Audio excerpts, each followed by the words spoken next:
Ya, bismillah. Assalamualaikum warahmatullahi wabarakatuh.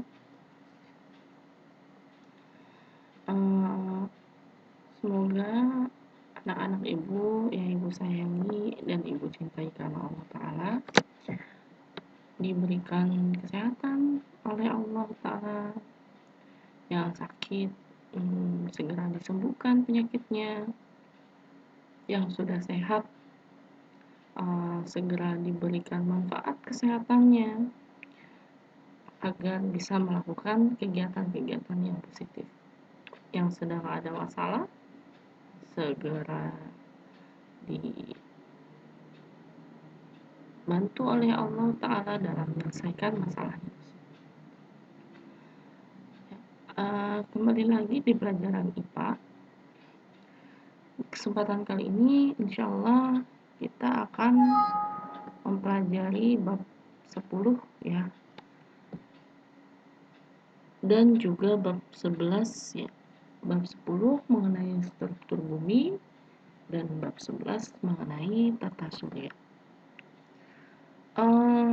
Di IPA kali ini dua bab ini kenapa ibu jadikan satu ya, karena di dua bab ini menuntut kalian untuk membaca ya. Kalian diharuskan untuk membaca ataupun kalian diharuskan untuk membuat rangkuman sendiri ya, supaya kalian paham maksud dari isi buku itu apa ya.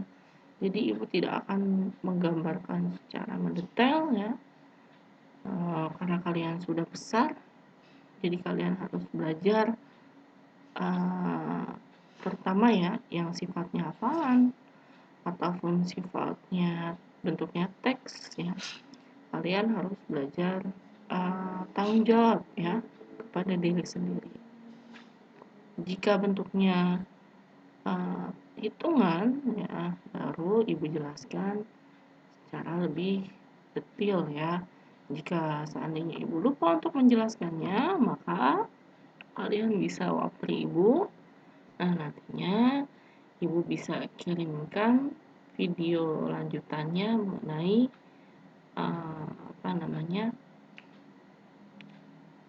pembahasan perhitungan ya. Oke, lanjut saja. Di bab 10 dan bab 11 ini ya, pH-nya nanti akan kita jadikan satu, pH 10 dan 11 ya, berjumlah 30 soal masing-masing. Untuk pH bab 10 15 soal, pH bab 11 15 soal. Jadi pekan depan kalian akan menjalankan pH 2 bab ya, untuk bab 10 dan bab 11. Nah, kemudian mengenai tugas-tugasnya bagaimana, Bu? Mengenai tugasnya silakan kerjakan secara pribadi saja terlebih dahulu di buku paketnya ya. Tidak usah difoto dulu. Nah, nanti kalau misalnya ibu sudah menyiapkan Google Form-nya untuk mengerjakan soal latihan, maka kalian bisa langsung kerjakan ya di Google Form tersebut ya, sesuai dengan babnya. Misalnya babnya bab 10, maka kerjakan bab 10 ya. Jika soal tugasnya bab 11, maka Google Form-nya bab 11 ya. Oke. Di bab 10 ini ya, kita akan mempelajari struktur bumi ya. Jadi bumi itu bagian-bagiannya apa aja sih sebenarnya? Bumi itu ada bagian daratan ya, atau dataran ya. Ada juga bagian perairan ya, dan ada juga bagian udara. Sehingga bagian litosfer, hidrosfer, dan atmosfer. Tahukah litosfer itu apa sih? Ternyata Litosfer itu lapisan terluarnya bumi. Jadi manusia hidup dan tinggal pada lapisan litosfer itu. Berarti di mana nih? Berarti nggak mungkin kan di bawah sini. Berarti dia ada di puncak, di atas. Nah, kita berdiri di hamparan bumi, ya, itu salah satu bagian dari unsur-unsur bentang alam, ya, unsur-unsur bentang alam. Nah, ini bisa dilihat misalnya di sini pegunungan, ya, atau perbukitan di sini.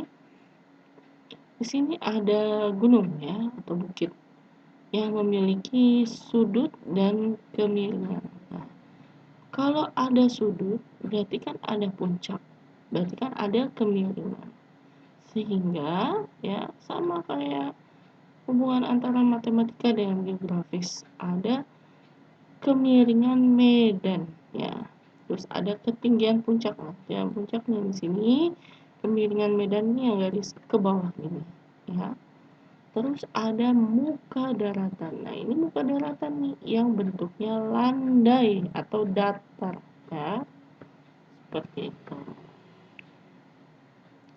Nah, sehingga bagian litosfer ini atau daratan, ya, dibagi menjadi beberapa bagian atau beberapa bentuk, ya. Ada dataran rendah, dataran tinggi, lembah, ngarai, bukit, gunung, dan pematang. Nah, nanti kalian bisa lihat di Google, ya, bahwa gambar-gambarnya yang jauh lebih Masya Allah indah, ya. Bentuk-bentuk dataran rendah, dataran tinggi, lembah, ngarai, bukit, gunung, dan pematang, ya. Misalnya kalian tulisan di sini terlalu pusing, Bu, misalnya bisa untuk menghafal. Nah, kalian sambil dilihat, ya, mana nih yang dataran rendah maksudnya. Oh, jadi kalau kurang dari 200 meter tingginya, berarti masuknya ke dataran rendah. Permukaan laut, ya, tapi cara mengukurnya tetap dari di atas permukaan laut, bukan dari bawah, ya.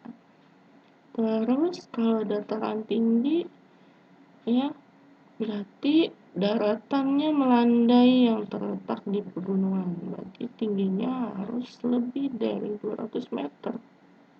Nah, sedangkan lembah, ya, lembah itu yang panjangnya di antara gunung-gunung, ya. Jadi ketika ada sebuah gunung dia itu sangat panjang seperti sungai yang mengalir. Nah, itu lembah. Nah, sedangkan ngarai, ya, jadi ada tebing-tebing yang tinggi. Nah, di sebelah bawahnya itu bisa bentuknya sungai ataupun perjalanan, ya, jalanan yang sangat panjang, ya, yang diapit oleh jurang-jurang yang tinggi. Nah, sedangkan bukit, ya, bukit ini tingginya antara 200 sampai 300. Kemiringannya ini sampai radius 500 meter. Nah, kalau gunung itu lebih dari 1000 meter. Ini pematang itu gunung atau bukit yang berderet, ya. Sehingga ada bagian-bagian dari pematang atau gunung, ya, ada punggung gunung, ada ikir, ya. Tuh. Nah, ini bentuk dasar laut. Nah, ini jangan sampai dilupain, nak. Mana itu palung. Ini pakai bahasa Inggris, ya. Palung, ambang laut, ya. Terus gunung laut. Ada gunung laut, ya.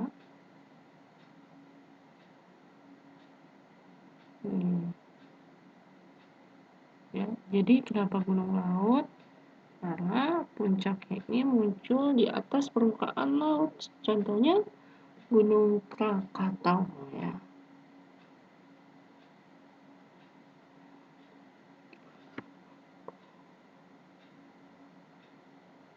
Nah, kemudian ini penyusun kerak bumi. Nah, kalian tahu kan kalau bumi ini memiliki kerak ya. Ada batuan beku dan batuan metamorf. Nah, gimana nih cara bedainnya? Cara bedainnya mungkin bisa kalian buat perangkuman bergambar kalian ya, dalam bentuk diagram-diagram ya, kalian gambar supaya kalian bisa tahu perbedaan dari batuan beku, metamorf, dan sedimen ya. Nah, ini gunung berapi, contohnya yang Krakatau tadi ya. Nah, ini gunung berapi nih, ternyata ada tipe-tipenya ini berdasarkan dari sejarah erupsinya ataupun sumbernya. Oh, ternyata nggak hanya itu, nak. Ternyata bisa dibedakan menjadi beberapa bagian, kan? Ada bentuknya, ada sejarahnya, ada sumbernya, dan kuat letusannya, ya. Oke, ini contohnya bahayanya, ya. Jadi nih, kalian harus perhatikan. Nih, perhatikan ya. Bahaya langsung dari gunung berapi, ya. Lelehan lava, ya. Lelehan lavanya itu sangat berbahaya karena sangat panas, ya. Aliran piroklastik, ya, itu awan panas berarti. Awan panasnya itu bisa berbahaya untuk paru-paru atau pernafasan kita, ya. Karena memiliki debu-debu halus, ya, yang mengandung banyak logam mineral yang berbahaya untuk masuk ke dalam tubuh, ya. Terus jatuhan piroklastik, ya. Jatuhan piroklastik ini yang dari awan panas ini. Jadi mineralnya itu berbahaya untuk ke tubuh kita, misalnya berjatuhan nih. Nah, itu dari asapnya kan, itu berbahaya. Terus lahar, ya. Laharnya juga berbahaya. Gasnya juga berbahaya. Nah, yang tidak langsung apa maksudnya? Nah, ini ketika kita mendapati kondisi terjadinya gunung berapi secara langsung. Tapi ada juga yang secara tidak langsung. Contohnya, ketika Gunung Krakatau pada zaman dahulu meletus, ya, itu beberapa negara tetangga kita mengalami efeknya. Misalnya seperti asapnya, ataupun di Indonesia tidak bisa terlihat atau matahari tidak bisa tembus, ya, karena saking tebalnya asapnya tersebut, ya. Terus ada banjir bandang atau hujan vulkanik, ya, bisa seperti itu. Oke. Nah, ini gempa bumi.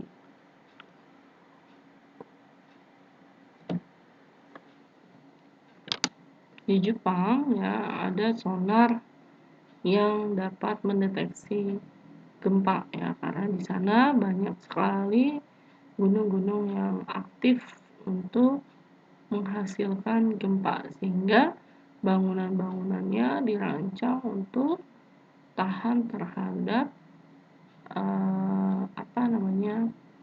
benturan gempa, ya.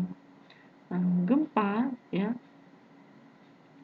diberikan beberapa istilah. Ada hipocentrum, ya, berarti sentrum, ya, ada sentrumnya berarti gempa. Hipo dan epicentrum, ya. Hipo dan epicentrum. Kalau hipocentrum itu berarti sumbernya, ya, yang ada di lapisan bawah tanah. Nah, sedangkan epicentrum itu titik tepatnya di mana gempa itu terjadi, ya. Sedangkan seismograf itu yang mencatat grafik dari tinggi atau rendahnya pergerakan gempa, ya. Kalau gempa yang paling kuat bisa menyebabkan tsunami, ya. Terus cuaca. Cuaca di sini, ya. Ini unsur-unsur yang mempengaruhi cuaca. Maksudnya apa, Bu? Unsur-unsur. Ya. Jadi cuaca itu, ya, bisa dipengaruhi oleh beberapa faktor atau beberapa unsur. Misalnya, ketika suhunya panas, maka cuacanya itu terang, kan? Cuacanya itu panas atau terang, kan? Sedangkan suhunya rendah, berarti cuacanya itu dingin. Ya, ini suhunya tinggi, cuacanya panas. Suhunya rendah, cuacanya dingin. Nah, kalau tekanan udaranya tinggi, ya, berarti tempatnya itu ada di dataran tinggi. Tapi kalau tekanan udaranya normal atau rendah, berarti tempatnya itu ada di dataran yang permukaan bumi, ya, yang landai. Kemudian kalau semakin lembab, ya, maka dia mengarah ke arah pantai karena semakin panas, ya, panas ke dingin, berarti di antara keduanya itu jadinya lembab, ya. Nah, kemudian ada awan, ya. Kalau misalnya di puncak gunung, awan itu cepat sekali tebalnya, ya, karena puncak gunung itu dekat dengan lapisan atas atau awan, ya, maksudnya dekat dengan lapisan paling atas, ya, karena tinggi gunung itu lebih dari 1000 meter. Oke, nah selesai deh mengenai struktur bumi, ya. Perhatikan tugas kalian adalah mengerjakan bab 10 pilihan ganda, kerjakan secara mandiri, ya. Sedangkan esainya bagian C bisa dikerjakan secara kelompok, ya. Kemudian untuk uji formnya silahkan menunggu, jadi tidak usah untuk mengumpulkan terlebih dahulu, ya. Lanjut, ya. Lanjut mengenai bab 10. Nah, ini bab 10 mengenai tata surya, ya. Tata surya ini pastinya yang dibahas di luar angkasa, ya, atau di galaksi. Jadi di dalam tata surya, ya, banyak benda-benda langit, ya, yang terdiri dari sebuah bintang yang disebut matahari dan juga sebagai pusat juga dari semua objek yang terikat oleh gaya gravitasi, yaitu 8 planet beserta satelit serta asteroid, komet, dan meteoroid, ya. Jadi secara tidak langsung tata surya itu adalah kumpulan benda langit, ya. Matahari ini disebutnya sebagai bintang, sedangkan yang lainnya, ya, disebut sebagai planet, asteroid, komet, dan meteoroid yang lainnya, ya. Terus mereka di sini terikat, ya, terikat dengan terikat oleh gaya gravitasinya masing-masing, ya. Jadi masing-masing benda memiliki gaya gravitasi yang berbeda, sehingga benda-benda langit, ya, yang ada di luar angkasa memiliki gaya gerak yang berbeda-beda. Nah, selanjutnya, gaya gerak di sini maksudnya apa? Nah, ini gaya gravitasi di situ, ya. Jadi karena adanya gaya gravitasi, terus adanya lintasan, ya, sehingga memudahkan benda-benda langit yang ada di luar angkasa bergerak secara teratur, ya. Nah, kalau misalnya gaya gravitasinya berubah, maka lintasannya itu pun akan berubah polanya, ya, sehingga aturannya tidak menjadi normal lagi, jadi acak, ya. Lintasannya jadi acak, sehingga akan ada apa itu namanya, ketidaksesuaian, ya, atau akan ada kesalahan dalam hasilnya nanti karena keluar dari lintasan. Nah, di sini adalah planet-planet, ya. Planet itu apa? Planet itu juga benda langit, ya. Benda langit yang mengorbit matahari, dia punya massa yang cukup untuk bergravitasi sendiri.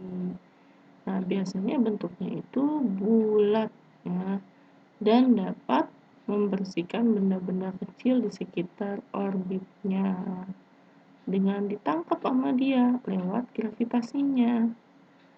Nah, jadi planet-planet lain selain Bumi juga memiliki massa, terus memiliki kemampuan untuk gravitasi sendiri. Terus bentuknya biasanya bulat. Terus benda-benda langit, ya, yang ada di sekitarnya ditarik sama planet tersebut. Untuk apa? Supaya mereka bisa melakukan gravitasi bersama dengan planet tersebut atau dibelokkan oleh planet tersebut, supaya benda-benda langit di luar angkasa itu jauh lebih teratur arahnya. Nah, sehingga di dalam planet di sini ada orbitnya, ya, ada orbitnya, revolusi, rotasi, dan ada bagian-bagian planet, ya, ada planet dalam dan ada planet luar. Ini jangan lupa nih, planet dalam dan luar. Oke, lanjut mengenai nah, ini informasi ini. Terdapat perdebatan bahwa Pluto tidak lagi digolongkan ke dalam kelompok planet sistem tata surya. Kenapa? Nah, karena syarat sebuah benda langit itu harus mengorbit matahari. Terus masanya itu nggak boleh kecil, harus besar. Dan dia harus mempertahankan bentuknya yang bulat. Nah, terus punya jalur orbit yang jelas. Nah, Pluto di sini dia ternyata memotong orbit Neptunus. Nah, jadi kan dia tidak punya orbit sendiri. Nah, jadi Pluto tidak memiliki orbit yang jelas, sehingga dia tidak masuk ke dalam sistem tata surya. Jangan sampai lupa, ya. Nah, ini ada satelit. Nah, ini satelit yang membantu kita untuk melakukan mencari informasi, ya, terus menonton televisi, menonton kajian, ya, semuanya menggunakan satelit. Telepon, internet, semuanya menggunakan satelit, ya.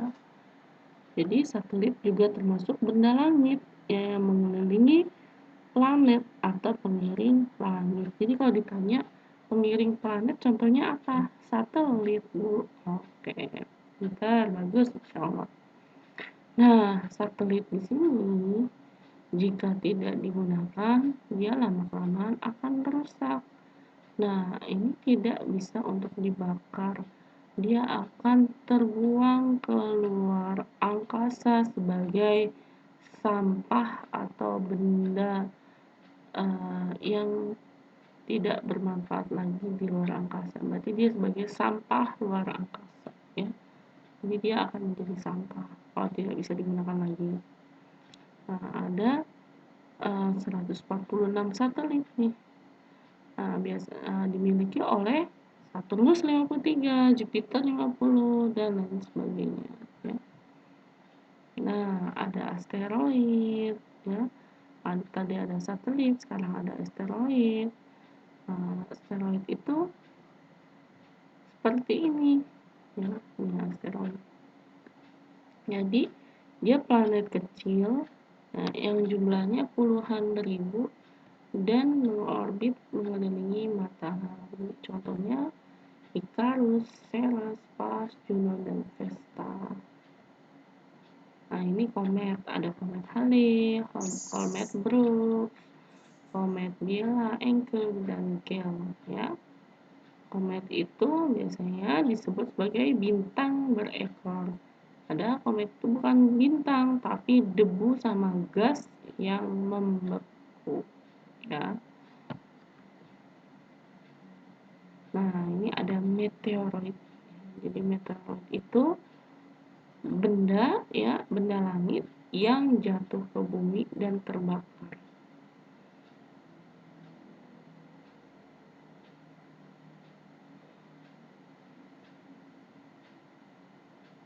Nah, kalau meteor dia tidak sampai jatuh ke bumi, tapi kalau meteoroid, ya, dia sampai jatuh ke permukaan bumi. Oke? Nah, meteoroid yang masuk ke bumi, ya, pastinya bentuknya tidak kecil, ya, pastinya sangat besar, ya. Ukurannya bisa puluhan ton, ya, bisa ratusan ton juga. Oke. Nah, ini bumi mengelilingi matahari, makanya ada rotasi dan revolusi. Nah, ini oke.